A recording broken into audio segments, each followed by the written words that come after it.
So, girls, welcome! So this is going to be really fun. It can be such a pressure to date. It's like a crazy story, but for me, this is like... I was going to church because my parents were going. No, maybe. Hi, everyone, and welcome to another episode of Girl Talk. Yeah! Yes! I don't know, it's like I was punching Anyways, today we are going to be talking about social life and the stress, the pressure of it all. Yeah. So, girls, this is a huge topic. Oh yeah, definitely. So I want to ask you guys, obviously with social life, there's alcohol, drugs, Instagram, you name it, partying, all that stuff. So I want to ask you guys, when was it your first ever experience with alcohol and why? Great Did question. you turn to that? Why did you not turn to it? Not turn to it. What made you, drink? Yeah, mine would probably be a bit different. I probably first had alcohol when I was like 6, maybe 7. And it was actually in my family Wait, home. you had your first I wasn't alcohol when expecting you're 6? that. Yeah. 6 years old? Okay. It was like, okay, the girl who's been a Christian her whole life. There's that judgment. All right, okay. Like the 7th episode. I was probably like 6, I guess. Like, because my parents were like, my parents are people who like with a nice meal they'll have a glass of wine. Yeah. And with us as kids, they'd give us little like shandy glasses, which are like really tiny little glasses. And they'd like, initially it was just that they would let us like sip theirs and try it. And I think it was kind of in the hopes that when you're young, you don't like the taste of wine and you're kind of like, ugh, gross, and then you never want it again. And it worked for, I think, 3 of the 4 of us. My brother tried it though and was like, And my parents were like, Oh no. Take that back from you. backfired. But they would like, sometimes at dinners, if we were eating at the same time, they'd let us like try a bit of theirs or like have a little bit in like our own little glass. So it's funny because I've actually, like kind of probably drunk alcohol very mildly, obviously, when I was younger. A few sips but here quite and a there. while. Yeah. Getting drunk at 7. No, praise God. Yeah.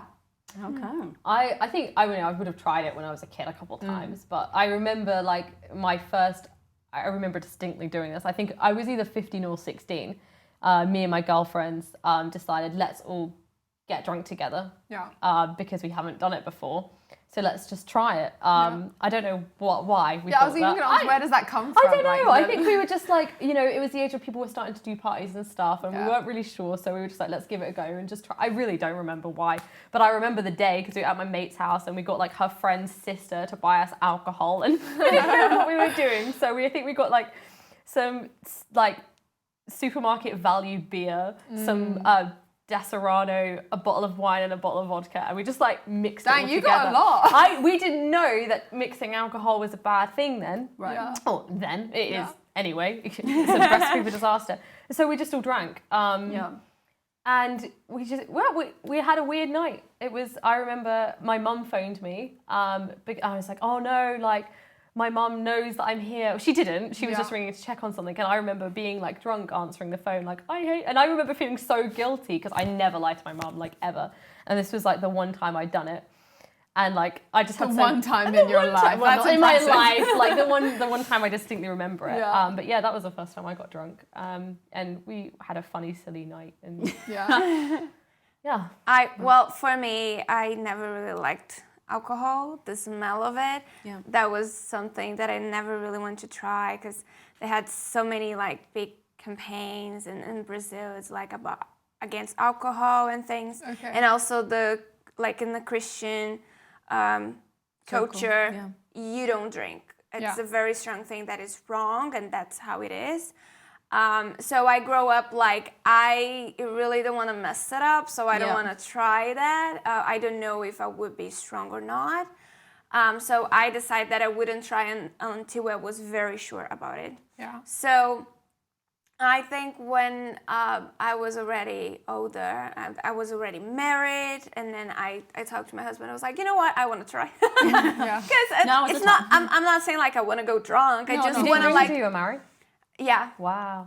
Because I Good never for you. really liked That's the smell good. of it. I had some family history of alcoholism. Alcoholism. Yeah. So that was a really big thing for me. And I had like, I don't want to go the same way. Yeah. And so I just wasn't sure about my limits. Yeah. So until I was like 20, 21, I didn't want really to try something until that. So I think I actually drank, a whole beer. Because I tried before, but I don't know, I had something on my mind that I didn't want to get the risk. But then I tried, and then when I was 21, I think, then when I was turning 21, I was like, you know what? I think I want to have more than one beer. Just to try, And I was just, Eduardo and I at home, I tried. I was like, that's great. That's cool. Now I feel like I'm going to sleep because my body wasn't really used to it. So, but for me, I was a bit the same. I'm actually like allergic to alcohol, like a bit. No like way. if I drink red wine, I get like my hands get like super red, and I'm like, this is good, But I wanted to ask you guys, like, Naomi, I think you mentioned when you went to university, you were, you're Christian, and did you felt any sort of pressure, like if you would say, no, I don't want to, do drugs or alcohol, and how did you stand by your... Yeah. I mean, I think I felt that from the day, so I every single time I feel like I'm saying this all over again. It's like, I was homeschooled till I was 13 or 14.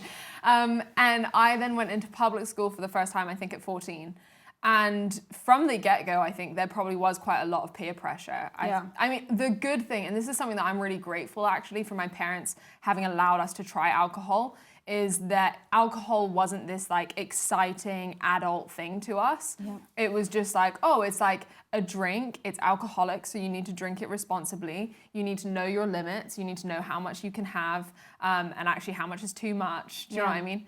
And so thankfully, for me, alcohol was never something that then was just like, yes, I'm in school now and everyone's like having parties and we can drink alcohol at these parties, so great. I remember the first party even that I went to, I think I was in year 9, so yeah, probably 15.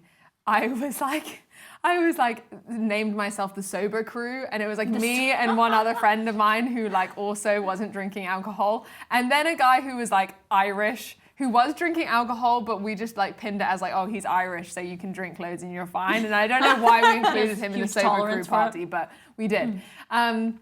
So yeah, I definitely always felt like there was quite a bit of pressure at parties. I think I've always been in the creative spheres as well when I left school.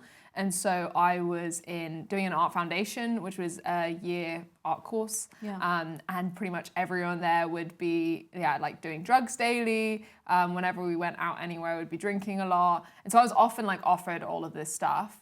Yeah. But I think just probably my faith, honestly, I think I just had a really clear conviction from quite early on that I didn't want to. One with drugs, I was just I'm just not going to do drugs. Good for you. Yeah. I remember when I was 13 being I'm not going to smoke, and just made it as a decision that I wouldn't smoke, even though I I don't think it's the worst thing ever, but I was it's just not good for me, so why would I do it? Yeah. And then with alcohol I was just okay, I'm going to enjoy having a beer or two or whatever, but I'm going to know when to stop. And I think that is difficult to navigate. Yeah. Even for me, a very confident person, I would feel the pressure when I was with people, when you're standing in a house party, and everyone else is holding drinks and is grabbing new drinks, and you're there with the one drink that you've had the whole night, or you're there with water. You're I'm drinking vodka, water. Yeah. But even that, what you just said, I think is so important that if you've made the decision to not drink alcohol at a party, because I did that for quite a while, I think throughout most of year 9 and year 10, I wouldn't drink, is don't feel embarrassed about that, and don't hide it. Because I think some people, I had friends who would pretend and act like they were drunk, or they would be drinking water and they'd say it was vodka or things like that. And it's because of the pressure of feeling oh, people think that I'm different, people think I'm not cool. But the reality is actually, when you have a conviction that's different and you stick to it, I always think that is really cool. Yeah. And that sets you apart from people. And a lot of my peers actually ended up having a lot of respect for me because of that. Yeah. Because they were I had a similar situation. When I think I was 18, that's when I felt to fit in, I needed to drink and stuff like that. And my friend, she was just like, no, I'm good, I don't drink, you know. And just noticing how people were like, wow, you don't drink? She's like, no, it's not my thing. And some people like just respected that. And where for me, I had like a lot of insecurity and I felt like I need to drink. And also I was like trying to, you know, push down a lot of hurts and stuff like that. And I turned into that. And it was just, so for you guys, like, have you ever felt that, like, if you've done drugs or if you haven't done drugs, do you feel like you needed to do them to fit in? I never tried before. That's good. I never really wanted to. I think it goes back to the same way because my family had a history of addictions. Yeah. I just didn't want to be another person down that going road. through that. So I didn't know my limits.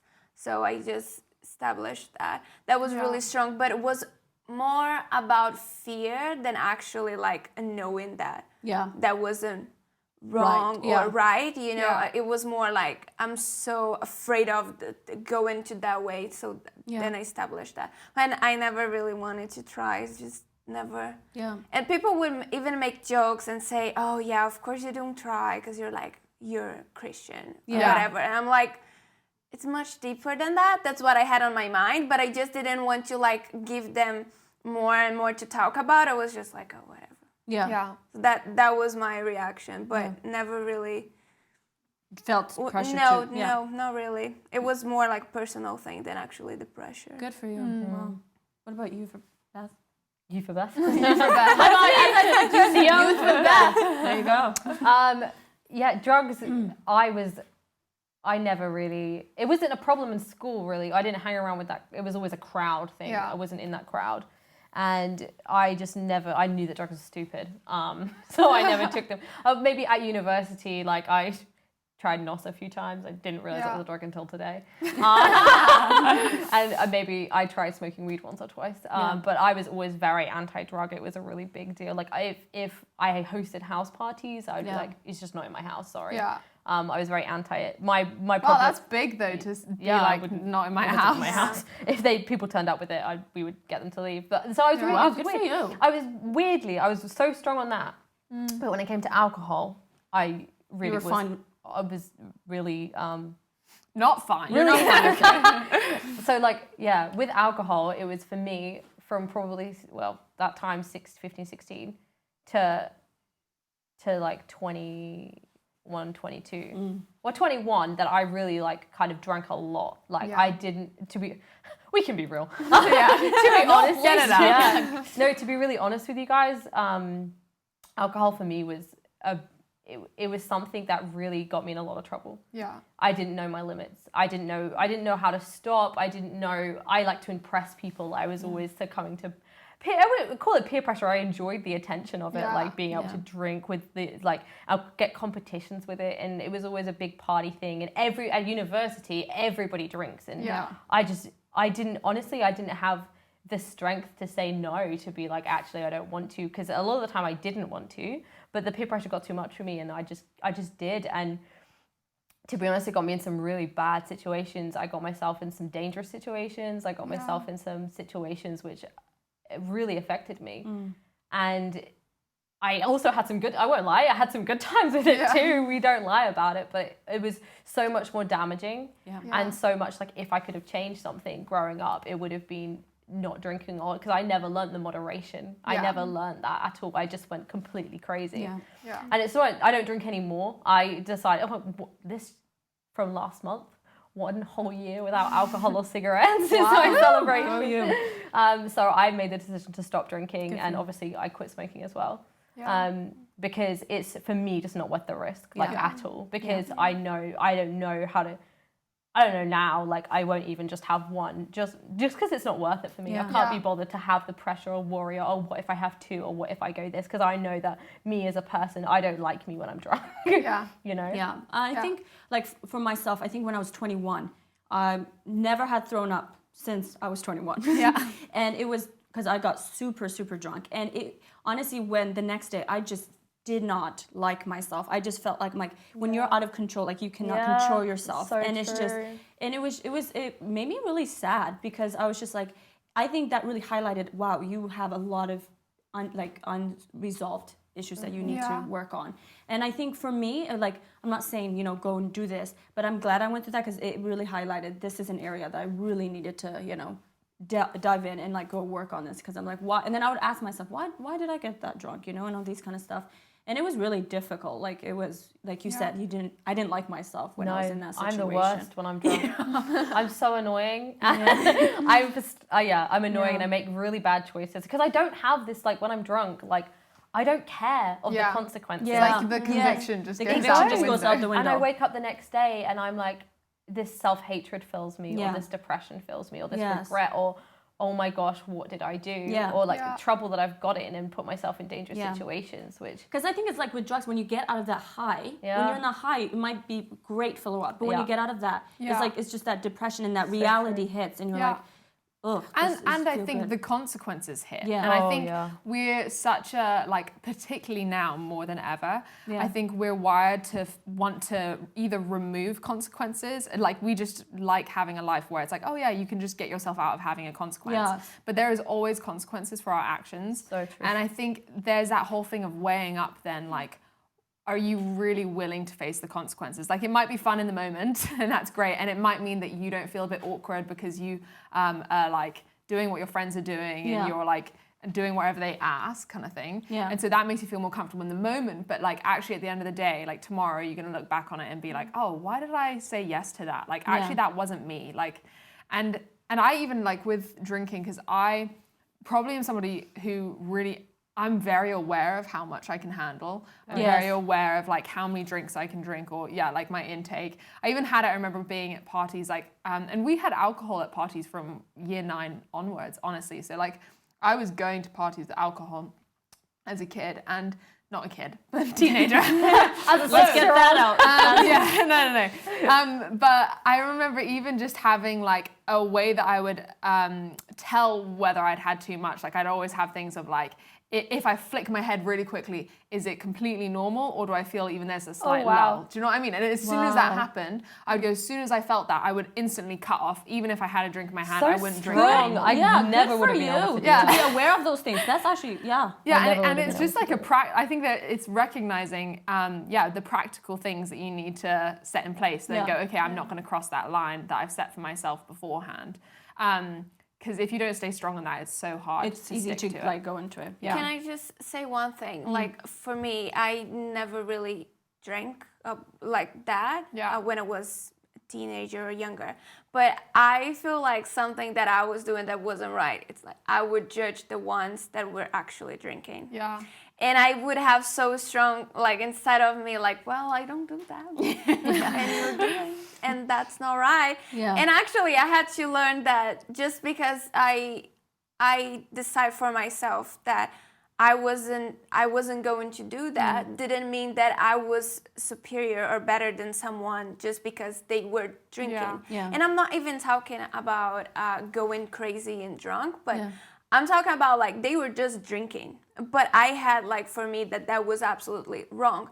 But then the fact that I was judging them and, like, I was feeling that it was better, that was also wrong. Yeah. You know, that was like, I had to understand that I was putting pressure on them as well. Yeah. On that way. Because I was, like, judging and saying, because well, if I believe that I should be speaking my mind, I'd actually go for it. And I had to learn the limits of actually saying, well, that's not the moment, or that's not the thing to do. So I think it can have in the other way as well. Because I would be that annoying friend that would be always like, and that wasn't happening, you know? That wasn't happening. That just makes them more angry and wanting wanting to. And then they would get mad at me, and they wouldn't really listen to me, even if I was bringing a good point of, like, learn your limits. I just want to, like, kind of slowly switch gear a little bit. With identity, with when it comes to, you know, drugs and stuff and alcohol. When I was younger, probably like actually 19, I sometimes drank a lot so I could be more myself. But really, am I being myself? I don't, you know? And it is the thing that happens now. Like in our days, you know, even then, I'm 29. I say back in the day. I'm not that old. Get over it. But, you know, it saddens me when I see, you know, myself have gone through it, and then friends that, you know, they feel they can't be themselves. They need to have alcohol to come out of their shell, or talk to somebody, or talk to a guy, or talk to a girl. And also, all of a sudden, I'll also experience with some of my friends that when they drink, I was like, I did not know they were going through that. They just, you know, spill all their pain. So what do you guys have to say about this? Did you, for yourself, went through this, or, you know, have friends or family members? I think even what you were just saying at the end, I mean, so I have a lot of friends, and like one of my boyfriends. I have a lot of friends. You're so popular, Naomi. I have a lot of friends. I have a lot of friends who like did have that whole thing of they would drink alcohol so that they could do something. So it was like a lot of my friends who it was like, if I drink alcohol, it means that I'm more fun, which means that the guy at the party is more likely to like me. Yeah. I had guys who I was friends with who were like, oh, literally. I even had a boyfriend who literally was like, the only reason I drank alcohol was because I really loved dancing, but I just didn't have the confidence to dance without alcohol. Which I was like, that's so like, I mean, not in terms of so sad, as in like so lame, like not that sad, but it's like, that's so sad that it's like, we feel like we have to, like that the party wouldn't be in a safe environment, and that the people around you wouldn't feel like a safe enough environment for you to just like try and dance and like experiment with dancing without alcohol. Do you know what I mean?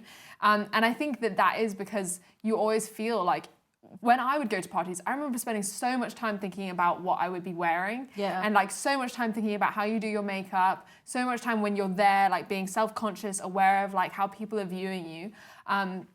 I don't know why it is that I don't even know why we girls spend so much time on our makeup when you get to the club. It's so dark. Like, why?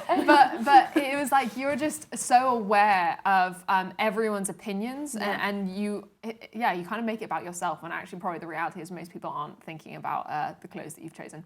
But yeah, I think that like it's really hard. I think it's definitely a big thing of like, even just identity as a whole is asking yourself the question of like, why am I doing this? Or why am I agreeing to do this? Am I agreeing to do this because I want to do this? Or am I agreeing to do this because I'm trying to like win the affection of another person? Or I'm trying to fit in with like a girl group who like, oh, for the first time, this girl group that I thought was kind of cool, one of them is talking to me and telling me like, oh, you should smoke with us. And to get in here, then I need to smoke with them. Yeah, I don't really know where I'm going with that. No, I hear what you're saying. Thinking about smoking though, the reason I tried smoking a couple times with my sister or whatever before, but actually the reason I started smoking was because there was a boy that I liked and he smoked. And in order to spend time with him, I know that I could go down and stand around with a cigarette or whatever. And so I would just go and speak to him, and then be like, oh, do you want one? And I'd be like, I really didn't want to, I don't know, I was 19 years old. I knew better than to try and be cool by smoking, but still, at 19 years old, I was like, I don't want him to think I'm lame. And that's how I started smoking, and it lasted for like 3 years. So it's real, like, I think, even like that, like I wasn't a smoker, but I wanted someone to think that I was, that I was not cool uptight. and experienced, and not uptight. Yeah, exactly. So I did. And when it comes to like, I think, the beginning of drinking, I think we started drinking when we were younger with our friends and that, but it was always at party, like small little house parties. For me, it was like, oh, I liked it because everyone got a little bit deeper. Like everyone was always like, everybody would get off the surface stuff and start going a little bit deeper. And I loved that. And I was like, it's really sad that in order to have deep connection, you have to have to have a drink. Like I know that personally for me, I think I'm quite a deep person. I can have a deep conversation with someone easily, but I knew I had to get other people drunk. Not that I would get people drunk to do it. So I think it is like something of, oh, in order to have connection. But the amount of times as well, like as I got older, I liked the person I was when I was drinking because I was confident. I was fake confident. I wouldn't worry about the consequences. I'd be like, oh, like Beth, when she's drunk, it's great. She doesn't worry. She's just like, everyone loves her because she's super fun and like she'll just do whatever and do stupid stuff. And it is like trying to win affection. I was constantly trying to win the affection of my friends, which is sad because, to be honest, they probably would have, like, I hope they would have liked me anyway. So I think it is real. I think it is, a lot of the time it's about winning affection. And I think an advice I would have is like, if your friends don't like you when you're not a stupid drunk idiot, then they're probably not the right friends for you, you know? And I think if we're talking about like what I wish I knew when I was younger growing up, like I just wish someone told me how wrong it can go. And how the consequences outweigh the pros. Because I think growing up, I'd see on TV and stuff like girls drinking, and it always looks so fun, you know, like girls out on the cocktails and they're having a dance and they're chatting up with guys, and it looks really glam and it looks really fun. And I was like, that's what it looks like. And so I've always thought, oh yeah, drinking's super fun and it means connection or whatever. But actually, I really wish somebody sat me down and said, actually, this can happen. When you're doing this, it can actually lead to depression. It can lead to anxiety. It can lead to you making stupid decisions. It can lead to sexual abuse. It can lead to physical abuse. It can lead to so many different things. And like, I just really wish I knew that. I think when you said like, I wish when you were 15, you had somebody telling you that. I think like my father, he was so like, you know, because when he was younger, he was a huge partier and stuff, and has learned from that. And whenever we wanted to go out to go like dancing and stuff, he's just like why? Like, you know, he would ask this. I'm like, why are you asking me this? I just got all my friends are going. I just want to go have fun. Leave me alone. Don't ask me all these questions.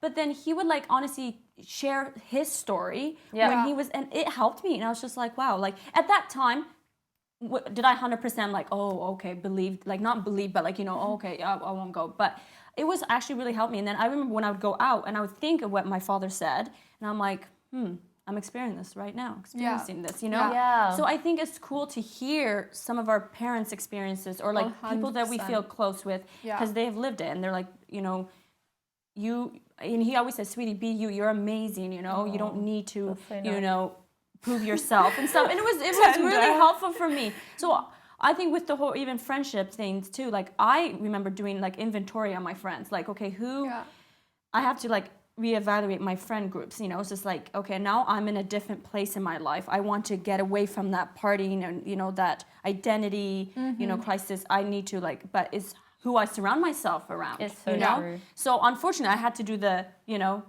cut the cord with, you know, with some of my friendship. It was very hard, but I know it was the toxic environment with certain friends. Did you guys have to go through that yourselves? Yeah. And reevaluate? Yeah, that's a good point. And I feel like also understanding that, are you being influenced? Yes, influenced. Yeah, or are you influencing them? That's another thing. Because just because somebody has a difficulty that is not yours doesn't mean that you just need to leave that person. So it's also understanding like being in that friendship, is that going to help you out? Are you strong to be in that friendship? Or like not even it's strong, but do you understand? Can you like help it out? Or maybe talking to someone if you see that someone is going through something, an adult that you can trust and you can talk about those things. But maybe sometimes the right thing to do is cutting. Like you don't want a toxic friendship that just destroys you and put you down. I think also, I had a friend as well who was a few years younger than me, and they had quite a big friendship group that they were a part of.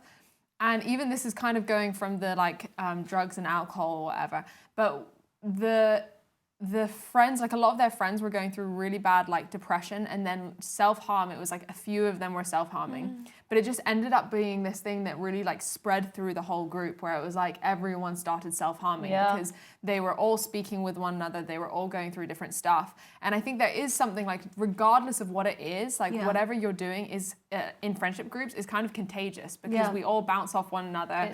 We imitate one another. We end up becoming more and more like one another often in friendship groups. And for this friend of mine, they ended up coming to a point also where they just were aware of like, they were aware of their capacity, they were aware of their self-control with things, and also their emotional state. And they had to make the hard decision to go, actually, if I stay in this group right now, like I am just going to be drawn into this as well, and I can feel this happening. And actually I need to like, I want to keep relationship with them, but I need to kind of like separate myself from it a little bit, like as a whole group unit. And so she ended up also kind of having to like step back a bit and kind of be like, okay, we're still friends and I want to hang out with all of you, but I just can't be as invested in the group as I have been. And I think it's such a hard thing to do, because you're so aware of not wanting to hurt your friends. You love the people. It's not that like they're bad as individuals. It's not that like what they're doing isn't even justified in many ways. But it's recognizing like, where are the convictions or the decisions of a group now impacting you and potentially going to impact you on a negative way? And yeah, is it a thing if you can stay in it and that's fine and you're untouched by it? Or actually do you need to make the hard decision and be wise about it and go, okay, I'm going to step out of this. And it's always like, these things are always easier said than done. Like it's hard, but you if you're wanting to be a better you, like these are the things that you need to put into action. And I think for me, like talking about influencing, like I have a younger sister, you know, and the things that I was doing, she's looking at me, you know, and I think, you know, you have a younger sister, you have a younger sister, you have a younger brother. Yeah, you know, they're looking at us. And I think it starts at home. And for me, and you know, when I was going through that stage, my little sister was like looking at me and I was like, I want to be a good influence for her. I don't want her to go through what I went through, you know, because she had her own problems that she's dealing with. I don't want her to turn it to like alcohol or drugs or whatever, you know. And so I think if you could tell a 15-year-old or 16-year-old, like what is something that you would want to say to them? You know? Mine would be going back to kind of what you were saying, which is learn from the examples of those around you and those older than you. I also learned a lot from the example of my mum, in terms of my mum, like, was more of a partier when she was younger, had like lots of relationships, and she was always really open with us as kids, talking about her experiences. Isn't it? So helpful, so helpful. Like, because I felt like there were so many lessons that I learned through just conversations with her, where I was like, oh, I know why I don't want to do this, because my mum told me about her experience with this and how it kind of like messed things up for her, and I don't want that. And then the other thing is, like, I was like really like unique probably in the sense that I would go to a house party. When I came back, the first thing I would do is I'd like go sit in the lounge and go tell my parents all about the house party. Oh my gosh. Just because I wanted to, because we had like a friendship. That's so nice. And I would come back and tell them all like a bunch of the conversations and like, oh, this person like tried to kiss me, but do you know what I mean? Like I'd talk them through all those things. And what would you say to those that don't maybe have parents to do that with? You know, I think that like find people around you who you really look up to and who you respect and trust, and who like somebody that you look at them and you go, you know what, actually the way you live your life is something that when I'm older I want to live my life in the same way. Yes. And like go to them and talk to them about it and have someone that you can process this stuff with, because for me, like, it was even just having that safe place of one time I went to a party. I was on acne medication at the time. I didn't know that you couldn't drink alcohol on acne medication. And I drank like maybe like 1 or 2 beers and then had 3 hours at this party where I didn't know what I was doing. Like I was unaware of, literally it was like kind of like a blackout, but I was still like functioning. Yeah. And I came back into consciousness, basically, where everyone else was like, oh yeah, you've been totally normal, like classic Naomi. But I didn't remember, and I still don't remember what happened in those 3 hours. Thankfully, it was like a friend's house. Everyone knew me. It was like a safe environment. Yeah. But for me, like everyone else was going to go out afterwards. And my instant reaction was, I have been in like a compromised situation and I need to call my dad and I need to get my dad to pick me up. And my dad picked me up and I just like cried in the car because it was the first time I'd ever had that, and it's scary thinking about if you were in a different environment, what could have happened. Yeah. And for me, like, it was so helpful though, actually like being honest and open with my parents and not hiding it from my parents, but just being like, being honest and raw about like where I was at and just saying like, I either drank too much. We found out after it was because I was on medication. Yeah. But I was like, I must have drank too much. I got drunk. Like, I didn't remember these 3 hours. And like my parents being able to like talk to me about that and help me through that and be like, okay, how can we avoid this next time? Yeah. So yeah, I would just say like find people that you trust, like be honest about where you're at, like ask the hard questions and work through that with someone. And yeah, don't feel shame. Do not, Don't feel shame about it. Yeah. I would say, as much as we like to be very intense when we are young, I would say just try to think a little bit more before you make a decision. Yeah. Think about how you're gonna feel next day, or how that is gonna, It's you. Think about the things you're going to say if that could hurt someone. Because words also has power. Yes, so true. So, that's so good. Think before you judge someone. I think it's a lot of awareness. Self-awareness. But it's so easy to just go for it, go crazy, and be intense and everything. But I would just say, just maybe think a little bit Before more you act. before you Pause, act. breathe, Pause. consider. Consider your Okay. actions. Yeah. Yes, so good. Yeah. I would.